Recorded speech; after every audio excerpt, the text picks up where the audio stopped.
Hello hello welcome to legacy. अभी हम चालू कर रहे हैं unit number 3 that is decision making moral reasoning and application. Subject का नाम है business ethics and corporate governance. हम जब इस सब्जेक्ट को पढ़ेंगे तो हमें दो चीजों का ध्यान रखना है। पहली चीज कि हम एक मैनेजर बनने के लिए इस सब्जेक्ट को पढ़ रहे हैं, अच्छा मैनेजर बनने के लिए इस सब्जेक्ट को पढ़ रहे हैं, ना ही हम एम्प्लॉय है ना ही हम एम्प्लॉय हैं। इस पॉइंट ऑफ व्यू से हम इस सब्जेक्ट को पढ़ना है। दूसरी चीज कि जब आप इस सब्जेक्ट को पढ़ेंगे तो स्किम थ्रू करने की कोशिश ना करें, जल्दी पढ़ने की कोशिश ना करें, याद करने की कोशिश ना करें, समझने की कोशिश करें, क्योंकि इंडिविजुअल पार्ट समझ में आ जाएगा तो पूरा टॉपिक समझ में आ जाएगा। देन ईयरफोन लगा लें ताकि आप किसी भी चीज से डिस्ट्रैक्ट ना हो। Now unit number 3 that is decision making moral reasoning and its application. इस सब चैप्टर में बात ये है कि जब इसे पढ़ोगे तो इंडिविजुअल कॉन्सेप्ट सारे समझ में आ जाएंगे, लेकिन ये पढ़ क्यों रहे हैं, उसका एप्लीकेशन क्या है वो समझ नहीं आएगा। उसके लिए हमने एक इंडेक्स बनाया है। तो हम सबसे पहले देखेंगे कि डिसीजन मेकिंग क्या होती है, उसमें मोरल रीजनिंग क्या होती है, उसकी एप्लीकेशन क्या होती है, डिसीजन मेकिंग क्या होती है, उसका नेचर कैसा होता है, डिसीजन मेकिंग में इंटेंशन क्या होता है, इंटेंशन एक्शन मोरालिटी और लॉ रिलेटेड कैसे रहते हैं, इंडिविजुअल कैसे डिसीजन लेता है, किसी ग्रुप में डिसीजन किस तरह से लिए जाते हैं, किस तरह कॉमन गोल होते हैं, कॉमन गुड्स को देखा जाता है और एक डिसीजन मेकिंग बॉडी बनाई जाती है। ये सब समझने का पॉइंट ऑफ व्यू आपको समझ में आ रहा है कि एक मैनेजर इन सब चीजों को कैसे करेगा जब उसे जरूरत पड़ेगी तब। उसके बाद डिसीजन मेकिंग की प्रोसेस हम समझेंगे। उसमें कॉग्निटिव डेवलपमेंट होता है, इंडिविजुअल का डेवलपमेंट होता है, प्री कन्वेंशनल, कन्वेंशनल और पोस्ट कन्वेंशनल मोरालिटी होती है। ये अलग अलग स्टेजेस पे अलग अलग टाइप की मोरालिटी रहती है। इनको समझना एक मैनेजर के लिए जरूरी है क्योंकि उसके हिसाब से डिसीजन लेने पड़ते हैं। फिर डिसीजन मेकिंग का क्लासिफिकेशन हम देखेंगे। नॉर्मेटिव मॉडल होता है और डिस्क्रिप्टिव मॉडल होता है। नॉर्मेटिव में असम्पशंस रहते हैं और 7 स्टैंडर्ड्स रहते हैं जिसके हिसाब से आप डिसीजन लेते हो। दूसरा होता है डिस्क्रिप्टिव मॉडल। इसमें आप कॉज एंड इफेक्ट डिफाइन कर सकते हो, साइंटिफिक होता है, लर्निंग बेस्ड रहता है, एक्सपेरिमेंटल रहता है। इसमें हंट वाइटल मॉडल हम देखेंगे जो कि हमें बताएगा कि डिसीजन को किस तरह लेना है। तो डिसीजन लेने के जो तरीके होते हैं, डिसीजन मेकिंग के जो क्लासिफिकेशन होते हैं, दो तरीके होते हैं, दो थ्योरीज रहती है, नॉर्मेटिव और डिस्क्रिप्टिव। इनको यूज करके एक मैनेजर डिसाइड कर सकता है कि किस मॉडल को यूज करना है और डिसीजन ले सकता है। So let's start. सो हमने देखा ऑब्जेक्टिव्स, यही हमारे ऑब्जेक्टिव्स हैं। सो इस चैप्टर में बेसिक चीज हम ये देखने वाले हैं कि डिसीजन मेकिंग किस तरह से करनी है, कौन सा डिसीजन किस तरह से अफेक्ट करता है मैनेजर को और बाकी चीजें। So introduction. कोई भी कॉर्पोरेशन है उसे अपने डिसीजन लेने पड़ते हैं, उसे देखना पड़ता है कौन सा डिसीजन अच्छा है, कौन सा डिसीजन बुरा है, कौन सा डिसीजन ऑर्गेनाइजेशन को अच्छी तरह से अफेक्ट कर रहा है। तो कोई भी ऑर्गेनाइजेशन कितनी अच्छी है बुरी है वो डिटरमिन करता है कि उसके डिसीजन कितने अच्छे हैं। अच्छे या बुरे डिसीजन डिपेंड करते हैं कि उसके डिसीजन को लेने वाला कौन है, डिसीजन मेकर कौन है। डिसीजन मेकर जितना अच्छा रहेगा हमारे डिसीजन उतने अच्छे होंगे। और जो डिसीजन जो फैसला आपने लिया उसकी रीजनिंग प्रिसीड करती है डिसीजन को। पहले हम रीजन करते हैं, तो जितनी रिगरस थिंकिंग प्रोसेस रहेगी, जितना सोच विचार करके हम डिसीजन लेंगे उतना हमारा कंक्लूजन अच्छा रहेगा और हमारी रीजनिंग साइंटिफिक रहेगी। डिसीजन मेकिंग कोई सिंपल प्रोसेस नहीं है, बहुत मुश्किल कॉम्प्लेक्स प्रोसेस रहती है क्योंकि बहुत सारी चीजों को हमें एनकम्पास करना पड़ता है। जैसे कि अलग अलग लोग हैं, उनके थॉट्स हैं, उनके एक्शंस हैं, अलग अलग टाइमलाइंस है, अलग अलग कल्चरल बैकग्राउंड है, अलग अलग लैंग्वेजेस हैं, अलग अलग प्रोफेशनल एरिया है, कोई लॉयर है, कोई सीए है, कोई सीएस है, अलग अलग चीजें हैं, अलग अलग लॉज हैं जिसको हमें कंसिडर करना पड़ता है डिसीजन लेते टाइम। डिसीजन मेकिंग को हमें समझने की जरूरत होती है क्योंकि हमारे पास अलग अलग टाइप के लोग होते हैं, अलग अलग चीजें होती हैं। तो डिसीजन मेकिंग हर लाइफ के हर एक पॉइंट पे हमें डिसीजन लेना पड़ता है और हर एक डिसीजन जो होता है वो एक दूसरे से कॉन्फ्लिक्ट करता है। अलग अलग लोग रहते हैं, जैसे हम किसी एक बिजनेसमैन जिसकी फैमिली है, फ्रेंड्स है और उसके पीयर्स हैं बिजनेसमैन के, कोई उसे कुछ कह रहा है, कोई उसे कुछ कह रहा है, तो कई बार डिसाइड उसे चूज करना पड़ता है कॉन्फ्लिक्टिंग एडवाइसेस और कॉन्फ्लिक्टिंग इंटरेस्ट के बीच में। इस केस में सबसे खराब चीज होती है कि हम स्टेट ऑफ इनडिसीजन में आ जाते हैं। सिंपल चॉइसेस तो हम इजिली बना लेते हैं, लेकिन करियर की चॉइस हो गई या कुछ और चीजें हो गई वो मुश्किल होती है कि मुझे क्या बनना है, कहाँ मुझे जाना है, किस तरह से मुझे कोई चीज करना है। तो जो यंग लोग रहते हैं या जिन्हें उतना एक्सपीरियंस नहीं रहता वो नेचुरली इरिटेट रहते हैं, उन्हें पता नहीं रहता कि हमें क्या करना है क्या नहीं करना है, जिसकी वजह से जो दूसरे लोग हैं वो डिस्करेज होते हैं कि भाई इतना प्रॉमिसिंग इंडिविजुअल है, ये इंडिसीजन की स्टेट में क्यों रह रहा है। तो इस पूरे चैप्टर का मतलब ये है कि आपको इंडिसीजन में नहीं लेना है, इंडिसीजन में नहीं रहना है, आपको समझना है डिसीजन कैसे लेना है, उसकी प्रोसेस कैसी रहती है और फिर आपको डिसीजन लेना है। क्योंकि आगे चल के आपको बहुत डिसीजन लेने हैं कि आपकी शादी कब होनी है, बच्चे कितने करने हैं, अगर एजिंग पेरेंट्स है तो उनका ध्यान कैसे रखना है, अपार्टमेंट लेना है कि रेंट करना है, लोन लेना है नहीं लेना है, स्कूल कहाँ भेजना है, पैसे कमाने कैसे हैं, स्पेंड करने हैं, सेव कितने करने हैं, ये सारे डिसीजन आपको लेने पड़ेंगे। मतलब ऑर्डिनरी लाइफ में जो भी हम डिसीजन लेते हैं उसमें एक इनसेपरेबल डिफिकल्टी होती ही होती है जिसे अलग नहीं करा जा सकता। लेकिन जब प्रोफेशनल लाइफ में आप जाते हो, जब आप कोई सीए बनते हो, लॉयर बनते हो, मैनेजर बनते हो, तो ये जो रिस्क रहती है, डिफिकल्टी रहती है और बढ़ जाती है क्योंकि बहुत सारे लोगों के की रिस्पॉन्सिबिलिटी आप पे आ जाती है, क्योंकि आप लोगों का पैसा, लोगों की रिस्पॉन्सिबिलिटी आपके ऊपर आ जाती है। जैसे एक लॉयर है, उसको क्लाइंट को हाँ या ना बोलना है कि केस लेने के लिए, तो उसे देखना पड़ेगा कि फैक्ट एंड एविडेंसेस कैसे हैं, क्लाइंट की एबिलिटी क्या है पे करने की, मेरे पास टाइम है कि नहीं है, मैं उसके डाउट को क्लियर कर सकता हूँ, कर सकता हूँ, उसे जिता सकता हूँ कि नहीं जिता सकता हूँ। ये सारी चीजें मुझे कंसिडर करनी पड़ती है as a professional before saying yes to a client. अगर कोई बिजनेसमैन वो चाहता है कि डाइवर्सिफाई करना है, मतलब अपने बिजनेस को बड़ा करना है, लेकिन उसके फैमिली मेंबर बोल रहे हैं कि अगर आप ऐसा करोगे तो बहुत रिस्क हो जाएगी, आपका बिजनेस बंद भी हो सकता है। लेकिन जो दूसरे बिजनेसमैन है वो उसको बोल रहे हैं कि आपको ऑप्टिमिज्म से पॉजिटिवली आगे बढ़ना चाहिए। लेकिन इन सब जद्दोजहद में उसका टाइम निकल गया, वो इंडिशन में रह गया और वो पीछे रह गया है, तो डिसअपॉइंटेड फील हो रहा है। तो इससे हमने एक कॉमनली चीज देखी है कि जो लोग बहुत ग्रेजुएटेड होते हैं, बड़े बड़े बिजनेस स्कूल से पढ़े रहते हैं, वो कम थ्राइव करते हैं एज कम्पेयर टू जिन्होंने कॉलेज का चेहरा भी नहीं देखा रहता। क्योंकि जो लोग ऐसे होते हैं वो डिसाइसिव होते हैं, वो इन डिसीजन में बैठे नहीं रहते कि मुझे क्या करना है, मुझे पता नहीं, ये नहीं हो सकता, वो बस करते जाते हैं चीजों को। और किस तरह करते हैं उसकी एक रीजनिंग रहती है, तो उसे हम समझेंगे इस पूरे चैप्टर में। कोई भी कॉर्पोरेशन जो होती है, जो बड़ी ऑर्गेनाइजेशन रहती है, उसमें एक डिसीजन मेकिंग बॉडी होती है जिसे हम कहते हैं बोर्ड। बोर्ड के जो मेंबर्स रहते हैं उसे कहते हैं डायरेक्टर्स, जो कि होते हैं हमारे board of directors. Board of directors क्या करते हैं, इंडिविजुअल्स को अपॉइंट करते हैं जो कि मैनेजर्स रहते हैं, जो अपने पर्टिकुलर एरिया के सारी चीजों को, ऑपरेशन को मैनेज करते हैं और डायरेक्ट करते हैं। फिर nature of decision making. Decision making में हम क्या करते हैं, डिसीजन मेकिंग में हम देखते हैं कि हमारे पास बहुत सारे डिसीजन हमको लेने पड़ते हैं, उसका एक आइडिया आता है, उससे हम फाइनल डिसीजन लेते हैं। कई मैनेजिंग स्टूडेंट्स और प्रोफेशनल्स कहते हैं कि ये क्वांटिटेटिव मेजर है, मतलब हम जितने ज्यादा डिसीजन लेंगे उतना ज्यादा अच्छा होता है, ऐसा नहीं होता है। हम जितने अच्छे क्वालिटी के डिसीजन लेते हैं उतने हमारा फायदा होता है। तो ये क्वालिटेटिव नहीं क्वांटिटेटिव मेंटल प्रोसेस है। डिसीजन लेने से पहले हमें देखना पड़ता है कि हमारी स्पेशल फैकल्टी हमें डेवलप करनी पड़ती है, जिसे हम कहते हैं रीजन। हम कोई डिसीजन को क्यों ले रहे हैं, क्योंकि हम इंटेलिजेंट बींग्स, हमारी लाइक्स डिसलाइक्स और विल पावर है, हमारे कुछ डिजायर्स हैं, उसके बेसिस पर हम लेते हैं। लेकिन ये जो हम रीजनिंग कर रहे हैं ये डिपेंड करती है हमारे इंटेलेक्ट पे। इंटेलेक्ट का मतलब क्या होता है, हम अलग अलग सोर्सेस से अपना नॉलेज को एक साथ लेकर आते हैं, उसका एनालिसिस करते हैं, उसके बेसिस पर हम कोई डिसीजन लेते हैं। और वो डिसीजन लेने से पहले हम बनाते हैं अपना एक इंटेंशन। इंटेंशन कहते हैं इनर डिसीजन, मतलब हम हमारा माइंड मेकअप करते हैं किसी चीज को करने से पहले। एक्शन चालू नहीं हुआ, हमने सिर्फ माइंड मेकअप करा हुआ है। सो इनर डिसीजन या इनर डिसीजन क्या हुआ या इंटेंशन क्या हुआ, यहाँ पे हमारे माइंड को रेडी करते हैं कि हमें कोई चीज करना है या नहीं करना है, हम डायरेक्शन डिसाइड करते हैं। अगर आपको चाहिए कि भाई मुझे सोना खरीदना है, मुझे सोना चाहिए, अगर आप उसे अफोर्ड नहीं कर सकते, आप सोचते हो मैं इसे चोरी कर लूंगा, आपने चोरी करी नहीं, आप सिर्फ सोच रहे हो, तो आपकी अपना इंटेंशन बना के रख रहे हो। Intention is the core of morality. Intention सबसे जरूरी चीज है किसी भी चीज में। अगर आपने किसी का मर्डर कर लिया तो कोर्ट ये नहीं देखे, पहले ये देखेगा कि आपसे मर्डर हुआ है, लेकिन आपकी जो सजा आपको मिलेगी वो डिपेंड करेगी कि आपने इंटेंशनली करा है या आपने सेल्फ डिफेंस में करा है, उसके हिसाब से होगा। उस तरह जो एक मैनेजर है, अगर उसका इंटेंशन ट्रांसपेरेंट है और वो कंसिस्टेंट है, तो उसके जो गोल्स और ऑब्जेक्टिव पूरे होते रहेंगे, लेकिन और वो एक अच्छा मैनेजर बन जाएगा। लेकिन अगर उसके जो इंटेंशन है वो सही नहीं है, वो डिफ्रॉड करना चाह रहा है, तो इवेंचुअली अच्छा मैनेजर नहीं बन पाएगा और ऑर्गेनाइजेशन भी फेल करेगी। हमें ये समझना है कि जो इंटेंशन, एक्शन, मोरालिटी और लॉ है ये रिलेटेड होती है। जो आपकी मोरालिटी और लॉ है वो आपके इंटेंशन के हिसाब से आपको जज करती है। जो कोर्ट ऑफ लॉ है वो आपने मान लो किसी का मर्डर कर दिया, तो वो ये देखिए कि आपका इंटेंशन या मोटिव क्या था। अगर आपने किसी को गुस्से में आके गोली मार दी तो फिर तो आपकी गलती है, लेकिन अगर कोई आपको मार रहा था, कोई आपको परेशान कर रहा था और आपने आपको बचाने के लिए आपने उसको मारा है, तो आपको उतना हार्ड सेंटेंस नहीं दिया जाएगा। तो लीगली और मोरली किसी भी तरीके से इंटेंशन जो होता है वो आपके नेचर ऑफ एक्शन को डिफाइन करता है। वो डिफाइन करता है कि कौन रिस्पॉन्सिबल है और कितना एक्सटेंड तक रिस्पॉन्सिबल है। अब हम एनालिसिस करेंगे इंडिविजुअल डिसीजन मेकर का। अगर बहुत सारे लोग हैं उसमें कोई इंडिविजुअल है, तो वो इंडिविजुअल किस तरीके से अपना डिसीजन लेता है, ये एक मैनेजर को समझने की जरूरत है। जो इंडिविजुअल है वो दूसरे एनिमल्स और दूसरे ऑब्जेक्ट से अलग कैसे है, वो भी फील कर सकते हैं चीजों को, हम भी महसूस कर सकते हैं चीजों को। लेकिन हमारे पास एक यूनिक चीज है जिसे हम कहते हैं रीजनिंग। जो ह्यूमन है वो रेशनल एनिमल्स होते हैं, हमारे पास थॉट होते हैं, हम सोच सकते हैं, डेटा को एनालाइज कर सकते हैं और चॉइस कर सकते हैं दो चीजों के बीच में कि हमें क्या पसंद है और क्या नहीं पसंद है। तो ह्यूमन बींग्स जो है डिसीजन लेते हैं तीन अलग अलग पैरामीटर्स में, तीन अलग स्ट्रीम्स में। पहली होती है सत्यम, दूसरा होता है शिवम और तीसरा सुंदरम। सत्यम शिवम सुंदरम। सत्यम मतलब हम ट्रूथ या नॉलेज को यूज करने के लिए, एक्सरसाइज करने के लिए डिसीजन लेते हैं। दूसरा होता है कि हम किसी चीज को क्रिएटिवली करने के लिए, हमारी विल या क्रिएटिव इंटेंशन को पूरा करने के लिए कोई डिसीजन लेते हैं। तीसरा लेता है कोई चीज अगर हमें एस्थेटिक या खुशी प्रोवाइड कर रही है तो उसके लिए हम डिसीजन लेते हैं। इंडिविजुअल इन्हीं तीन पैरामीटर पर डिसीजन लेता है। अगली चीज होती है the analysis of social group और ऑर्गेनाइजेशन। ग्रुप कैसा हो सकता है, या तो सोसाइटी इन जनरल या उसमें सोसाइटी में कोई पर्टिकुलर ऑर्गेनाइजेशन। जब एक से ज्यादा बहुत सारे लोग हमारे पास रहते हैं तो हम कैसे डिसीजन लेंगे, इसमें कुछ assumptions होते हैं कि जो सोसाइटी का ओरिजिन हुआ है वो कैसे हुआ है। कोई लोग कहते हैं कि वो रिलीजन के थ्रू होता है, लेकिन ज्यादा इवोल्यूशन के थ्रू हुआ है, लेकिन ज्यादातर लोग बोलते हैं कि वो सारी चीजें भगवान ने प्लान करके रखी है। लेकिन असल में ऐसा होता है कि लोग जो है वो साथ में आते हैं, एक सोशल कॉन्ट्रैक्ट बनाते हैं आपस में। क्यों बनाते हैं, अपनी बेसिक नीड्स को पूरा करने के लिए, रोटी कपड़ा मकान की जो हमारी कॉमन पर्पस है उसे पूरा करने के लिए साथ में आते हैं। ये जो सोसाइटी बनती है इसमें कुछ बेसिक assumption होते हैं। इस सोसाइटी में एक ऑर्डर होता है, उस ऑर्डर को कोई ब्रेक नहीं करता है। ये ऑर्डर इस तरह का होता है कि इंसान उसे समझता है और किसी और को समझा भी सकता है कि ऐसा क्यों है। जो इंसान है वो सोशल एनिमल है, लोगों के साथ आसपास मिलकर रहता है। सोसाइटी जो ग्रुप है जो साथ में आ रहे हैं कोई कॉमन चीज को पूरा करने के लिए। सोसाइटी जो है वो रेशनल ऑर्डर क्रिएट करता है और जो मेंबर रहते हैं सोसाइटी के, उनकी हर इंसान की अपनी राइट और ड्यूटी रहती है। ये जो इवोल्यूशन है सोसाइटी का, इसकी वजह से लोग ग्लोबल यूनियन बना रहे हैं, कंट्रीज एक साथ आ रही है, अपनी पॉलिसीज बना रही है और सब लोग एक साथ काम करते हैं, अपनी कलेक्टिव विल को एक्सप्रेस करते हैं गवर्नमेंट बना के, लॉज बना के। और ये जो अलग अलग religious, political, cultural, economic group बनते हैं, ये सोसाइटी को अपने गोल्स प्रोवाइड करती है, सोसाइटी को एनरिच करती है और इंटेलिजेंट ऑर्डर बनाती है किसी भी सोसाइटी के अंदर। जब सोसाइटी रहती है ये ऑर्गेनाइजेशन, उसका ऑर्डर कैसे डिसाइड होता है, कोई इंडिविजुअल कैसे काम करता है, जो उसका गोल है, जो उसका ऑब्जेक्टिव उसको पूरा करने के लिए काम करता है, तो उसी तरह से ऑर्गेनाइजेशन भी अपना जो गोल है उसको पूरा करने के लिए काम करती है। ऑर्गेनाइजेशन अपना ऑब्जेक्टिव डिसाइड करती है, उसमें जो जो ऑप्शन है उसमें से चूज करती है। लेकिन अगर उसमें चॉइस को अच्छे से नहीं करती है तो कॉन्फ्लिक्ट आ जाता है। इस कॉन्फ्लिक्ट को अगर आपने सॉल्व नहीं करा तो स्प्लिट हो सकती है ऑर्गेनाइजेशन के अंदर। तो सबसे पहली चीज ऑर्गेनाइजेशन क्या देखती है कि कॉमन ओपिनियन, कॉमन प्रोसेस और कॉमन गुड देखने की कोशिश करती है। बहुत सारे लोग होते हैं ऑर्गेनाइजेशन के अंदर, उनकी अलग अलग थिंकिंग रहती है, लेकिन इवेंचुअली ओवर टाइम जब सब डिस्कशन होता है, मैनेजमेंट बनता है, तो एक कॉमन गुड, कॉमन ओपिनियन बन जाता है। उस कॉमन गुड वो ऐसा रहता है जो कि सबके द्वारा एक्सेप्टेबल होता है, ताकि और उस चॉइस को बनाने के बाद आपकी प्रोग्रेस चालू हो जाती है। फिर हम एक कॉमन गोल बनाते हैं जिससे जो पूरा ग्रुप है, ग्रुप क्यों बनता है, ताकि अगर लोग अलग अलग काम करेंगे और अगर साथ में काम करेंगे, जब साथ में काम कर रहे हैं तो वो ज्यादा अचीव कर सकते हैं एज कम्पेयर टू इंडिविजुअली। तो ये कलेक्टिव इंटेलिजेंट वे में होता है ताकि हम ज्यादा अचीव कर सकें, हमारे कॉमन गुड को पूरा कर सकें। मतलब ज्यादा पैसे कमाना, ज्यादा लिविंग स्टैंड, अच्छा स्टैंडर्ड ऑफ लिविंग होना, peace in times of war, poverty को हटाना। फिर एक डिसीजन मेकिंग बॉडी होती है। ऑर्गेनाइजेशन में हो सकता है 1000, 2000, 3000 लोग हैं, तो सब लोग तो एक साथ एक टाइम पे डिसीजन ले नहीं सकते। तो कुछ सेलेक्ट ग्रुप ऑफ इंडिविजुअल को हम उठाते हैं, जिन्हें हम पावर और अथॉरिटी देते हैं और अकाउंटेबिलिटी भी उन पे ही डालते हैं कि आपको सारे बिजनेस को मैनेज करना है, सारे कंसिडरेशन को देखना है, सारे कॉन्सिक्वेंसेस आपके ऊपर होंगे, सारे एस्पेक्ट्स को आपको देखना है। ये लोग कौन होते हैं, ये होते हैं हमारे बोर्ड ऑफ डायरेक्टर्स। इन्हें लोग रिप्रेजेंट करते हैं और ये आंसरेबल रहते हैं टू द ओनर्स और मैनेज करते हैं बिजनेस को। अभी डिसीजन मेकिंग की प्रोसेस क्या रहती है, तो डिसीजन मेकिंग की प्रोसेस में होलबर्ग्स ने हमें थ्योरी दी है। इसमें क्या हुआ है कि अलग अलग लेवल के डिसीजन मेकिंग होती है अलग, और वो डिसीजन मेकिंग का जो तरीका होता है, जो लोगों को मनाने का तरीका होता है, लोगों से काम करवाने का तरीका रहता है, वो उनके मोरल डेवलपमेंट बेस्ड रहता है। प्री कन्वेंशनल क्या हुआ, बच्चे के हिसाब से समझो, अगर 3 से 7 साल का बच्चा है तो उसे कहेंगे प्री कन्वेंशनल, अगर थोड़ा बड़ा हो गया तो वो होगा कन्वेंशनल 8 से 13 साल का, और पोस्ट कन्वेंशनल मतलब वो एडल्ट हो गया, बड़ा हो चुका है, तो उसे हम सोशल कॉन्ट्रैक्ट वगैरह सिखा सकते हैं। लेकिन जो छोटा बच्चा रहता है उसे सेल्फ इंटरेस्ट, अपनी चॉकलेट, अपनी चीजें समझ में आती है। तो अभी देखते हैं ऑर्गेनाइजेशन में कैसे काम करता है।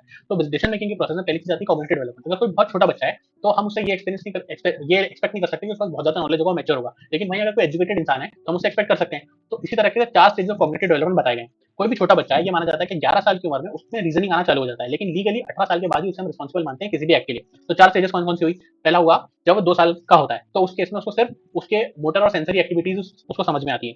उसके बाद प्री ऑपरेशन 4 से 7 साल, इसमें उसे सिंबल समझ में आने लगते हैं, उसे लैंग्वेज समझ में आना शुरू हो जाता है। 7 से 11 साल में उसको लैंग्वेज समझ में आने लगती है और वो सोचना शुरू करना चालू कर देता है। 11 साल के बाद वो एब्स्ट्रैक्ट रीजनिंग में आ जाता है, उसे देखना समझना चालू कर देता है चीजों को। तो जिस तरह एक छोटा इंसान कॉग्निटिव डेवलपमेंट होता है, उसी तरह इंडिविजुअल ऑर्गेनाइजेशन का भी डेवलपमेंट होता है। जो इंसान है वो क्यों काम करता है? अपनी ग्रोथ के लिए काम करता है। बायोलॉजिकल ग्रोथ है, कॉग्निटिव ग्रोथ है, एजुकेशन या मोरल ग्रोथ है।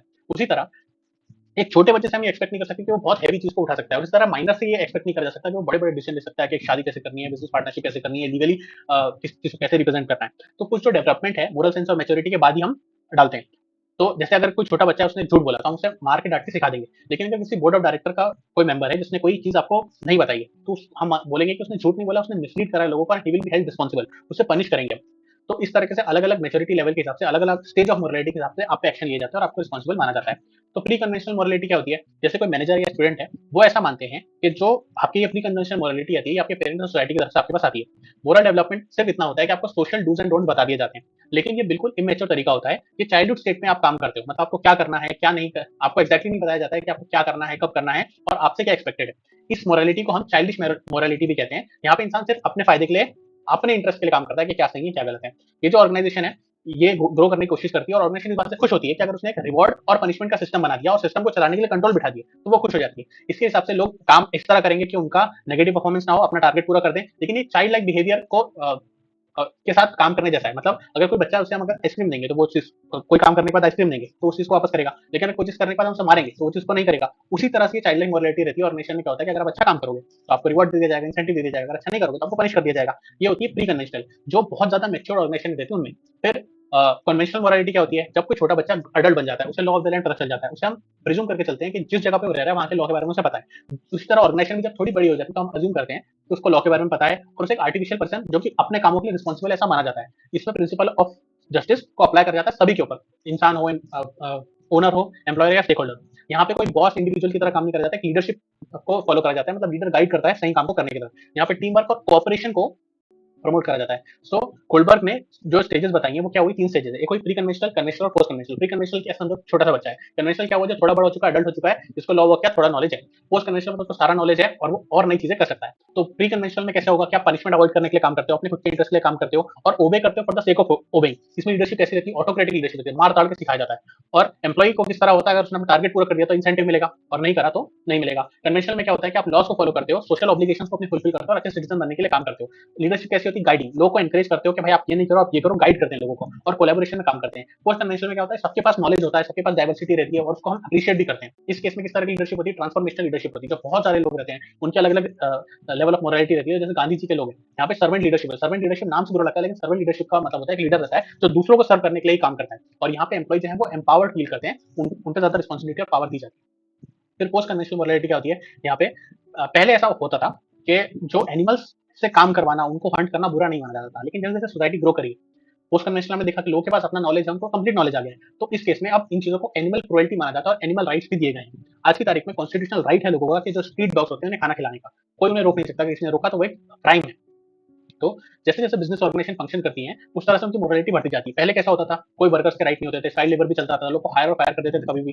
कोई मिनिमम वेजेस के रूल्स नहीं थे, सेफ्टी सिक्योरिटी हेल्थ बेनिफिट नहीं दिए जाते थे। लेकिन आज की तारीख में ये सारी रिस्पॉन्सिबिलिटीज सोसाइटी और मेंबर्स पूरी करते हैं। सारा काम जो है वर्कर सेंट्रिक हो गया है। जो ऑर्गेनाइजेशन है वो बहुत आगे आ चुकी है और आज की तारीख में टॉप मैनेजमेंट जो है वो टॉप डाउन मैनेजमेंट पॉपुलर नहीं है। लोगों को कलेक्टिव लीडरशिप और एम्पावरमेंट जो है वो करा जाता है, लोगों से कंसल्ट करके काम करा जाता है। फॉर एग्जाम्पल नारायण मूर्ति जी ने कह दिया था कि हर इंसान को 70 घंटे से ज्यादा काम करना चाहिए हर एक वीक में। तो लोग, उन्हें बहुत बैकलैश मिला था क्योंकि लोग employee centric work life balance की तरफ जा रहे हैं, क्योंकि पोस्ट कन्वेंशनल मोरालिटी की तरफ हमारी सोसाइटी बढ़ चुकी है।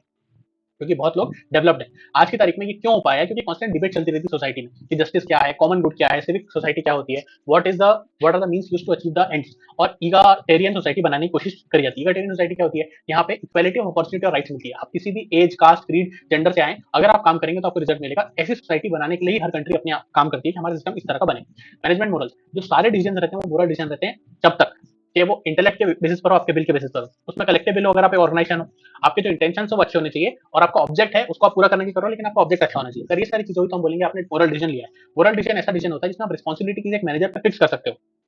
मोरल डिसीजन मैनेजर तभी ले सकता है जब वो पोस्ट कन्वेंशनल स्टेज पर हो। मतलब हमें मैनेजर को पोस्ट कन्वेंशनल स्टेज पर लेकर आना है, तभी वो सही डिसीजन ले पाएगा। इस स्टेज में क्या क्या होता है? स्टीवर्ड सर्वेंट लीडरशिप होती है और एम्पावरमेंट होता है। सर्वेंट लीडरशिप का मतलब क्या होता है? जो लीडर है वो स्ट्राइव करता है, सिर्फ इसलिए काम करता है ताकि वो दूसरों को सर्व कर सके।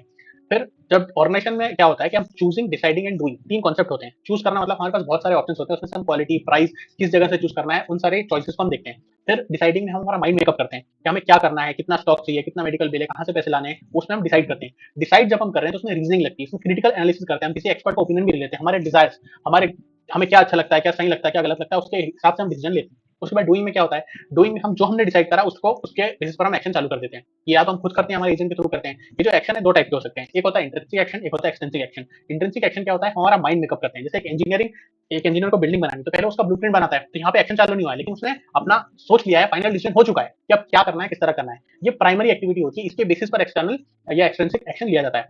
सारे जो इंटेंशंस या जो होते हैं वो जज होते हैं on the basis of intention. Moral matters में इंटेंशन के बेसिस पर जज करके इसको रिस्पॉन्सिबल बनाया जाता है।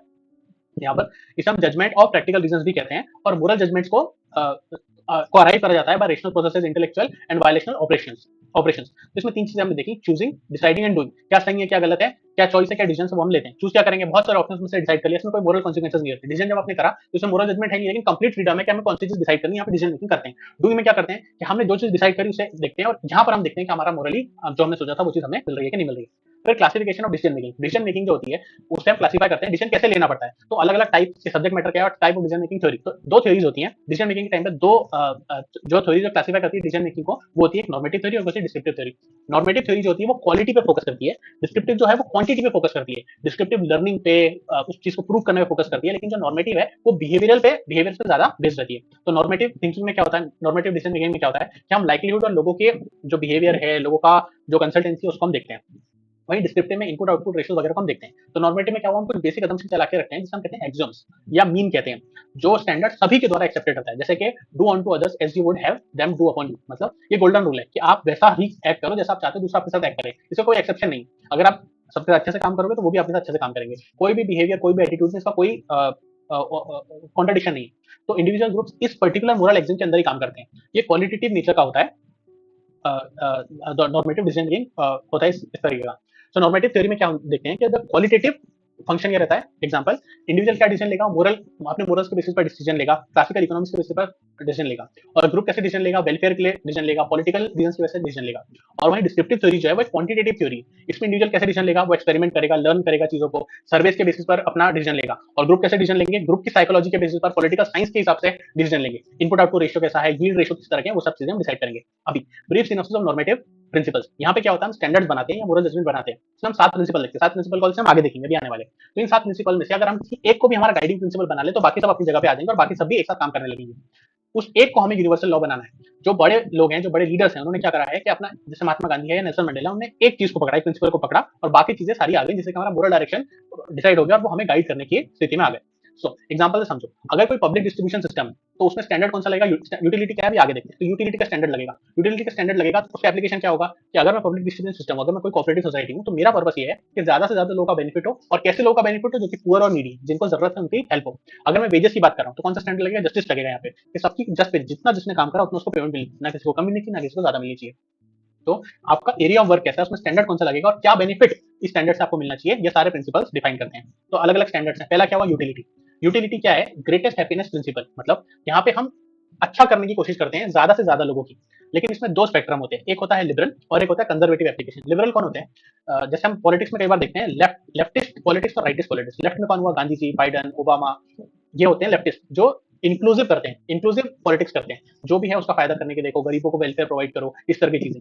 और राइट में जो आते हैं वो होता है ट्रम्प हो गया, मोदी जी हो गए, इस तरह के राइटिस्ट लोग होते हैं। मोदी जी की ज्यादातर जो पॉलिसीज है वो क्या है, वो लेफ्टिस्ट है। ये एग्जाम्पल मत समझो, इसे एग्जाम्पल की तरह लो, क्योंकि जो पॉलिटिकल पार्टी है बीजेपी वो एक राइटिस्ट पार्टी है, ऐसा माना जाता है। तो लेफ्ट के जो लोग होते हैं उन्हें लिबरल कहा जाता है, और राइट के जो लोग हैं वो कंजर्वेटिव कहा जाता है। जो लेफ्ट के लोग हैं वो सोचते हैं कि ह्यूमैनिटी एज अ होल काम फायदा करे, और जो राइट के लोग हैं वो बोलते हैं कि हम हमारे लोगों का पहले फायदा करते हैं, उसके बाद किसी और का फायदा करेंगे।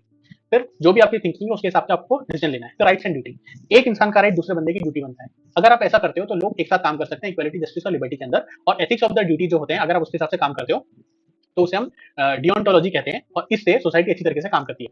अगली चीज है मीन्स एंड एंड्स। जो मीन्स है आपके, वो आपके एंड्स को जस्टिफाई करने चाहिए। मतलब अगर आप चाहते हो कि मुझे बहुत पैसा कमाना है तो वो तो अच्छी बात है, वो अच्छा गोल है, आपका एंड गोल आपने अच्छा डिसाइड करा। लेकिन आप ये करते हो अगर चोरी करके, तो वो अच्छा डिसीजन नहीं है। तो अच्छा डिसीजन क्या हुआ कि आपको डिग्निटी, अच्छी डिग्निटी से आपको अपनी लाइफ जीनी है, दूसरों को हेल्प करनी है, ये अच्छे अच्छे एंड्स हो गए, जिसके हिसाब से आपके मीन्स भी अच्छे होने चाहिए।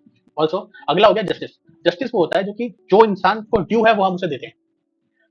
जो भी किसने करा है उसका जो उस पे बनता है वो उसे देंगे, उसे कहेंगे जस्टिस। अगर उसने अच्छा करा है तो उसे रिवॉर्ड मिलना चाहिए, अगर उसने बुरा करा है किसी और के साथ तो उससे पनिशमेंट मिलनी चाहिए। ये हो गया जस्टिस। जस्टिस अलग अलग एरिया, अलग अलग हर एक एरिया जस्टिस डिमांड करता है। जस्टिस के टाइप का क्या हो गया, एक हो गया डिस्ट्रीब्यूटिव जस्टिस। उसमें क्या होता है कि हम वेल्थ को शेयर करते हैं, ये सोशलिस्ट रिवोल्यूशन के बाद आया। फिर रेट्रीब्यूशन जस्टिस में क्या होता है, हम रिवॉर्ड और पनिशमेंट में काम करते हैं। जिसने अच्छा काम करा उसको रिवॉर्ड करेंगे, जिसने नहीं करा उसको पनिश करेंगे। कॉम्पेंसेटरी जस्टिस में क्या होता है कि we make up for the loss of, जैसे वॉर विक्टिम्स है तो उन्हें हम स्कूलिंग प्रोवाइड करते हैं, हीलिंग का प्रोसेस देते हैं उन्हें, उन्हें और सोसाइटी के अंदर इंक्लूड कराते हैं।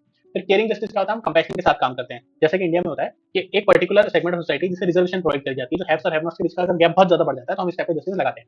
फिर वर्चुअल एथिक्स, ये पॉजिटिव सिस्टम है जस्टिस का, लेकिन इसे नेगेटिवली देखा जाता है। ये प्रैक्टिकल वे ऑफ जस्टिस है। मतलब अगर जिसने मेरे साथ कुछ करा तो मैं उसके साथ वो चीज कर सकता हूँ, जस्टिफाइड है।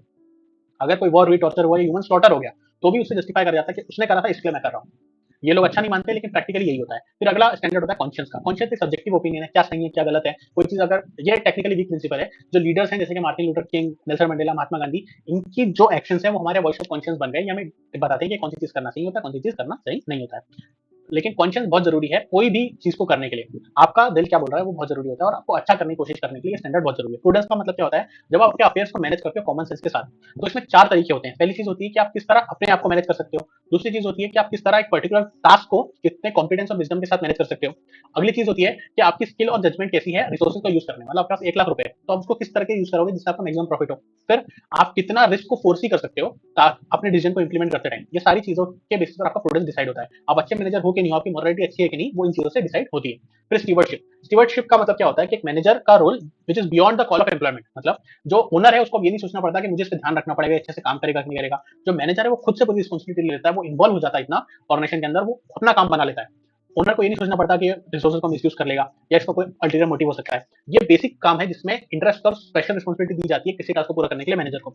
इसमें सिर्फ ये नहीं देखा जाता कि ऑर्गेनाइजेशन का फायदा हो रहा है, इसमें पूरी एनवायरमेंट का प्रोटेक्शन देखा जाता है। स्पेशल रिस्पॉन्सिबिलिटी दी जाती है पूरे प्लेनेट को अच्छा करने के लिए। रेकलेस कंज्यूमरिज्म नहीं करिए, आप बायो प्रोडक्ट्स को यूज करिए, फार्मर्स, स्मॉल स्केल फार्मर्स को प्रोटेक्ट करिए, इंडिजिनियस प्रोड्यूस को और यूज करिए, judicious use of limited resources करिए, ताकि सेंसिटिव सोशल कंसर्न्स का को डेवलप कर सके और एनवायरमेंट का और ऑर्गेनाइजेशन दोनों का फायदा हो सके। फिर एक होता है मोरल मैच्योरिटी मीटर। ये हमारे 7 स्टैंडर्ड में नहीं आता है, ये एक डिस्क्रिप्टिव मॉडल का इंडिकेटर है कि किस टाइप में आपको किस तरह की मैच्योरिटी, मोरल मैच्योरिटी लगती है, जिसमें एक हंस वाइटल मॉडल रहेगा जो कि हम आगे देखेंगे। जैसे कोई छोटा बच्चा या एडोलेसेंट है तो ऑर्गेनाइजेशन किस तरह काम करेगी, ऑटोक्रेटिक वे में काम करेगी। टॉप डाउन मैनेजमेंट रहेगा, टॉप मैनेजमेंट डिसाइड करेगा क्या करना है। अगर एडोलेसेंट है तो क्या होगा, रिवॉर्ड और पनिशमेंट या कोर्सिव वे में काम करेगी। और इसमें क्या हुई, मोरालिटी का level pre conventional and pre conventional. अभी कोई एडल्ट है जिसको लॉ के बारे में पता है और वो लॉ अबाइडिंग सिटीजन है, तो ऑर्गेनाइजेशन अगर इस स्टेज पर है तो क्या करेगी, उसमें लीडर क्या करेगा, गाइड करेगा, लोगों को टीम वर्क में काम करने के लिए मोटिवेट करेगा। और मोरल मैच्योरिटी कैसी रहेगी, कन्वेंशनल। हम उन्हें लॉ में सबमिशन उनका लॉ की तरफ रहेगा और लॉ का रिस्पेक्ट रहेगा। फिर गला खराब है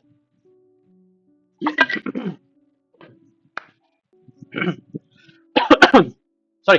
सो अब मान लो कि अगला स्टेज है कि अडल्ट है जो सोशल रिस्पॉन्सिबल है, लीडर, और दूसरा है जो कि सोशल रिस्पॉन्सिबल है और कमिटेड भी है, फिलोसोफर भी है। तो इस केस में ऑर्गेनाइजेशन में कैसी लीडरशिप होगी, ट्रांसफॉर्मेशन और एम्पावरिंग लीडरशिप होगी।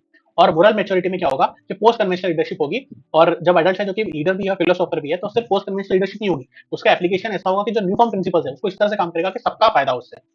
ठीक है, ये हो गए हमारे नॉर्मेटिव मॉडल्स। अब डिस्क्रिप्टिव मॉडल में क्या होता है कि हम एक हाइपोथेसिस या रिसर्च पेपर बनाते हैं जिसको हम प्रूव करने की कोशिश करते हैं इन डिफरेंट सिचुएशंस। इसको हम कैसे प्रूव करते हैं, मार्केट रिसर्च उसका बेस्ट एग्जांपल रहता है। यहाँ पे जो हम डिसीजन लेते हैं, जो हमारी रिसर्च है वो बेस्ड क्या पे रहती है, एक्सपेरिमेंट्स पे, थ्योरीज पे, सर्वे पे। ये देखो अलग कैसे है नॉर्मेटिव से। नॉर्मेटिव में हम असम्पशंस के बेसिस पर चीजों को कर रहे होते हैं, लेकिन यहाँ पे एक पर्टिकुलर फिक्स्ड चीज के हिसाब से, एक बेस के हिसाब से कर रहे हैं जो हमने एक्चुअल में एक्सपेरिमेंट करके निकाला है। पॉलिटिकल रिसर्च वगैरह हम करते हैं, यहाँ पे बहुत सारी अप्रोक्सीमेशन करी जाती है। अप्रोक्सीमेशन का क्या मतलब है, जैसे 10 का दाम बोल के एक शो था, इसमें हम परसेंटेज निकालते थे, वो कहता था कितने प्रतिशत भारतीय चाइना के फोन यूज करते हैं। तो ऐसा तो नहीं कि अपने 100% का सर्वे कराया, लेकिन अप्रोक्सीमेशन करा जाता है कि 10% या 20% या 40% इसमें अप्रोक्सीमेशन करी जाती है। लेकिन ये अप्रोक्सीमेशन से जो प्रोबेबिलिटीज और परसेंटेज मिलता है, ये इसका अल्टीमेट रिजल्ट रहता है। डिसीजन जो रहता है ये बेस्ड रहता है on these result, on these percentages, लेकिन इसमें इनफ रूम रखा जाता है मिस्टेक्स के लिए, जिससे कि रिस्क जो है वो कम हो जाती है। जो मोरल बिहेवियर है इसको हम करते क्यों है, ताकि हम डिस्क्रिप्टिवली फाइंड कर सकें किस तरह से डिसीजन लिए जाते हैं, और जितने भी गिवन द वेरिएबल्स, सारे वेरिएबल्स हैं, व्हाट द आउटकम इज, जो आउटकम आया वो मिशन रहता है पूरी थ्योरी का। तो mister Hunt, that is Shelby D Hunt and Scott J Vitell ने हमें हंट वेटल मॉडल दिया है, जिसमें अलग अलग स्टेजेस दिए हैं डिसीजन मेकिंग कैसे करी जाती है, इंडिविजुअल किस तरह से डिसीजन लेता है। तो सबसे पहले हम देखते हैं कि कुछ जनरल बैकग्राउंड होता है। जनरल बैकग्राउंड का क्या मतलब होता है, जो सोसाइटी और ह्यूमन एथिक्स से पता चलता है कि क्या चीज करना सही होता है, क्या चीज करना सही नहीं होता। फिर स्पेसिफिक बैकग्राउंड, जो एक पर्टिकुलर प्रोफेशनल स्फीयर में, अगर कोई सीए है, कोई लॉयर है, कोई सीएफए, तो वो अपने स्पेसिफिक एरिया के हिसाब से उसके अपने एथिक्स रहेंगे, अपने वेज ऑफ डूइंग थिंग्स रहेंगी। फिर स्टेज 1 में हम क्या देखते हैं, स्टेज 1 में हम प्रॉब्लम को आइडेंटिफाई करते हैं, उसके अल्टरनेटिव्स को देखते हैं, उसके कॉन्सिक्वेंसेस को प्रेडिक्ट करते हैं। स्टेज 2 में हम हमारा पॉइंट ऑफ व्यू डिसाइड करते हैं। हमारा अगर ड्यूटी का पॉइंट ऑफ व्यू, तो हम कोड्स बना के काम कर देंगे, लेकिन अगर हम ऑब्जेक्टिव्स को पूरा करने के लिए जा रहे हैं, तो हमें पहले कॉन्सिक्वेंसेस जो हम एक्सपेक्ट करते हैं वो देखना पड़ेगा, वो कितने प्रोबेबल है वो देखना पड़ेगा। और थर्ड स्टेज में जो स्टेक होल्डर्स हैं, उन सबको उनको किस तरह से अफेक्ट पड़ेगा, उन चीजों को हमको देखना पड़ेगा। फिर स्टेज 3 में हम क्या करते हैं कि हम इवेल्युएशन करते हैं डिसीजन मेकिंग प्रोसेस का। ये टू फोल्ड होती है। अगर हम ड्यूटी प्रिंसिपल ऑफ ड्यूटी को फॉलो कर रहे हैं, तो ये लॉजिकल कंक्लूजन तक पहुंचने के लिए इजी रहता है। लेकिन अगर हम ऑब्जेक्टिव्स को फॉलो कर रहे हैं, तो हमें कॉन्सिक्वेंसेस को देखना पड़ता है, और इसमें हमें डायलेमा फेस करते हैं। हमें फायदा हो रहा है एक तरफ, लेकिन एथिकली वो चीज करना सही नहीं है, लेकिन हमें फायदा नहीं हो रहा है, लेकिन उसमें एथिकली करना बहुत चीज सही है। और ये गैम्बल की तरह होता है। मान लो हम कहते हैं कि झूठ बोलना सही नहीं होता, लेकिन अगर कोई यूएन पीस कीपर है जो कि अफ्रीका से खाना आगे लेके जा रहा है ताकि लोगों को खाने को मिल सके, तो ये तो करना अच्छा है, लेकिन उसने झूठ बोला है फिर भी, तो ये एक गैम्बल की तरह होता है। अलग अलग फैक्ट्स एंड सर्कमस्टेंसेस पे डिपेंड करता है। फिर स्टेज 4 में हम क्या करते हैं, हम जितने ऑप्शंस हैं उनसे डिसाइड कर लेते हैं। ये भी सिचुएशन पे डिपेंड करता है। मान लो अगर कोई हमें अटैक कर रहा है, हमें नुकसान पहुंचा रहा है, तो हम सेल्फ डिफेंस में उसे मार सकते हैं, तो ये गलत नहीं होगा। तो हमारा जो भी हमारा मोरल डिसीजन है वो हम ले लेते हैं। स्टेज 5 में हम डिसाइड करते हैं हमारा इंटेंशन, किसी भी काम करने का मोटिव क्या रहेगा और उस मोटिव का कॉन्सिक्वेंस क्या है वो हम डिसाइड करते हैं। स्टेज 6 में हम क्या करते हैं कि किस तरह से हम काम करेंगे, हमारा एक्शन किस तरह का रहेगा और उसके कॉन्सिक्वेंसेस क्या करेंगे। अगर हमने किसी चीज को सिर्फ सोचा है, किसी को बताया नहीं, तो उसके कोई कॉन्सिक्वेंसेस नहीं है। लेकिन अगर हमने इंटेंशन लिया, उसमें एक्शन हमने ले लिया, तो फिर कॉन्सिक्वेंसेस हमारे हाथ में नहीं रहते, फिर जो होना है वो हमें भुगतना ही पड़ेगा। अगर हमने एक बार एक्शन ले लिया, किसी को बता दिया, कोई चीज कर ली। रिस्पांसिबिलिटी कैसे डिसाइड करी जाती है, रिस्पांसिबिलिटी डिसाइड करी जाती है इंटेंशन के बेसिस पर। इंटेंशन आपका कैसा है उससे डिसाइड होता है कि आपने कोई चीज सही करी या गलत करी। फिर मेरिट ऑफ द मॉडल, हम किसी भी चीज की मेरिट जो है वो बहुत ज्यादा आइडियलिज्म में नहीं देखते हैं या अलग करके नहीं देखते हैं। जो पर्टिकुलर फैक्ट्स एंड सर्कमस्टेंसेस जिसके अंदर आप काम कर रहे थे, उसको समझ के हम डिसाइड करते हैं कि उससे फायदा हो या नुकसान हो। उसके बाद जो मैनेजर है वो सारे कॉन्सिक्वेंसेस को, कॉज एंड इफेक्ट को समझता है, और इंटरसेक्शन होता है सारे वेरिएबल्स का कि कितना फायदा हो रहा है, कितना नुकसान है, एथिकली कितना सही है, कितने स्टेक होल्डर्स का फायदा हो रहा है, कितना हमारा फायदा हो रहा है। वहां पे उन सारी चीजों का जहां पे इंटरसेक्शन हो जाता है, जहां पे सारी चीजें मिल जाती है, तो वो पॉइंट होता है जहां पे हमारा डिसीजन ले लेते हैं, जहां पे हमें सबसे ज्यादा फायदा हो रहा है। लेकिन कितना भी आप रिगरस प्रोसेस कर लो डिसीजन मेकिंग का, ये एक स्पेक्युलेटिव प्रोसेस ही रहेगा, कोई फिक्स प्रोसेस नहीं। ठीक है, तो इसमें किस तरह के डिसीजन होते हैं कि हमें ऑब्जेक्ट ओरिएंटेड डिसीजन लेना है, क्या वैल्यू एडिशन करना है, कस्टमर्स को वैल्यू प्रोवाइड करनी है, लॉ का कंप्लायंस करना है। मोरल स्टैंडर्ड क्या हुआ, 7 मोरल स्टैंडर्ड होते हैं: utility, rights and duty, means and ends, justice, conscious, prudence and stewardship. Areas कहां के, मैन्युफैक्चरिंग, मार्केटिंग वगैरह में, इन एरियाज में से डिसीजन को लिया जाता है। कॉन्सिक्वेंसेस क्या है कि शेयर होल्डर्स का, एम्प्लॉइज का, कस्टमर्स का, कम्युनिटी का, एनवायरमेंट का फायदा होता है इन सारे स्टैंडर्ड्स को फॉलो करने से। आप कहोगे सर कि हम बहुत अच्छा समझ में नहीं आया क्योंकि बहुत कॉम्प्लेक्स हो गया, सिंपली समझाओ। तो पहले हम क्या करेंगे, जो भी हमारे पास एथिकल प्रॉब्लम्स है उसको हम परसीव करेंगे। फिर हम देखेंगे, डियोटोलॉजिकल इवैल्यूएशन करेंगे, मतलब ड्यूटीज के हिसाब से डिसाइड करेंगे कि क्या सही है और क्या जो हम कर रहे हैं वो सही है या गलत है। फिर हम टेलीलॉजिकल इवैल्यूएशन करेंगे, मतलब जो हम करने वाले हैं उसके कॉन्सिक्वेंसेस क्या होंगे, उसके परिणाम क्या क्या हो सकते हैं। फिर हम एथिकल जजमेंट्स करेंगे कि हमारी ड्यूटी और ऑब्जेक्टिव्स को मिलाकर देखेंगे कि क्या फायदा हो रहा है, क्या नुकसान हो रहा है। फिर हमारा इंटेंशन क्या है, हम जो करने वाले हैं वो क्यों करने वाले हैं वो हम डिसाइड करेंगे। फिर एक्चुअल बिहेवियर हम जो हमने डिसाइड करा उसे एक्चुअल में करेंगे, और क्या अलग अलग सिचुएशन के द्वारा अफेक्ट हो सकता है। This was the Hunt Vitell model, this was the chapter. तो हमने चैप्टर में देखा कि डिसीजन मेकिंग क्या होती है, उसका नेचर क्या होता है। डिसीजन मेकिंग में इंटेंशन सबसे जरूरी चीज होती है कि आपका इंटेंशन क्या है किसी चीज को करने का। इंडिविजुअल कैसे डिसीजन लेता है, ग्रुप में कैसे डिसीजन लिया जाता है, डिसीजन मेकिंग की प्रोसेस क्या रहती है, कैसे किस स्टेज पे किस तरह की लीडरशिप, किस तरह की मॉडलिटी लगती है डिसीजन को लेने के लिए। फिर क्लासिफिकेशन ऑफ डिसीजन मेकिंग में नॉर्मेटिव मॉडल क्या होता है और डिस्क्रिप्टिव मॉडल क्या होता है। डिस्क्रिप्टिव मॉडल में, नॉर्मेटिव मॉडल में हमने 7 स्टैंडर्ड्स देखे जिसको हम लगा सकते हैं अच्छा डिसीजन लेने के लिए, और डिस्क्रिप्टिव मॉडल में हमने देखा हंट-वेडल मॉडल, जिसके बेसिस पर हम डिसीजन लेते हैं और स्टेप बाय स्टेप वे में डिसीजन लेते हैं, और ये लर्निंग के बेस पे, एक्सपेरिमेंट के बेस पर रहता है, इसे प्रूव करा जा सकता है। ये होती है descriptive model of decision making. This was the chapter, take care. मेरा ये चैनल सब्सक्राइब करें और मेरे हर अपडेट आपको मिले इसके लिए बेल आइकन जरूर दबाइएगा। आप सभी को मेरी ढेर सारी शुभकामनाएं।